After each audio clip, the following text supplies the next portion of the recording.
Hello మిమ్మల్నేనండి. అందరికీ నమస్కారం.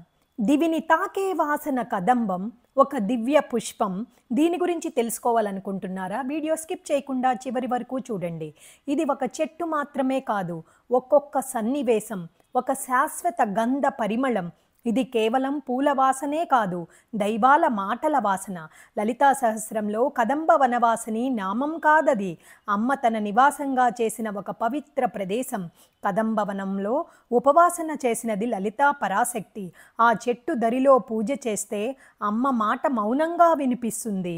ఈ కదంబ చెట్టు క్రిందే గోపికలు ఊయలలేస్తూ నవ్విన నవనీత నడుముల గాథ. ఇది ఒక గోపికల గిలిగింతలకు సాక్షి.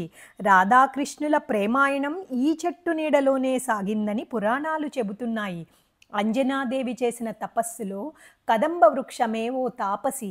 ఆ వృక్షమే ఒక ధ్యాన స్థలం. వాయుదేవుని అనుగ్రహంతో హనుమంతుడు పుట్టిన దివ్య సందర్భానికి ఈ వృక్షం ఒక నిరీక్షణ. ఈ పువ్వు వాసన ఒక వేద సుగంధం. అరోమా థెరపీలో శాంతిని పంచే దివ్య ద్రవ్యంగా మారింది. శిరోనొప్పిని తీయగల శక్తి, కడుపు లోతుల్లో ప్రశాంతత నింపే పుష్పం.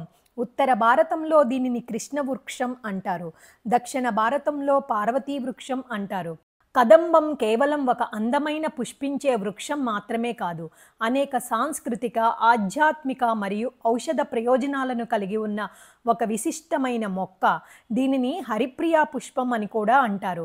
ఇది పువ్వు కాదు, హరిని నవ్వించే హరిప్రియ హాస్యం. ఈ చెట్టు నీడలో గురుతు తెలియని అడుగులున్నాయి, లీలలేని నవ్వులున్నాయి. నీవు కదంబ పూలను చూసినప్పుడు వాసన కాదు, ఒక దేవత ఆలోచన తాకుతుంది, ఒక మాతృత్వ మౌనం పలుకుతుంది. అదే అమ్మ కదంబ వనవాసిని.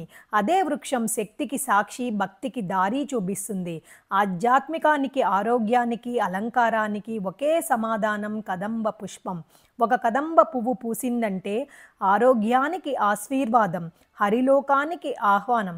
నచ్చినట్లయితే లైక్ చేయండి, షేర్ చేయండి, సబ్స్క్రైబ్ చేయండి. మీతో అనురాధ కంచర్ల.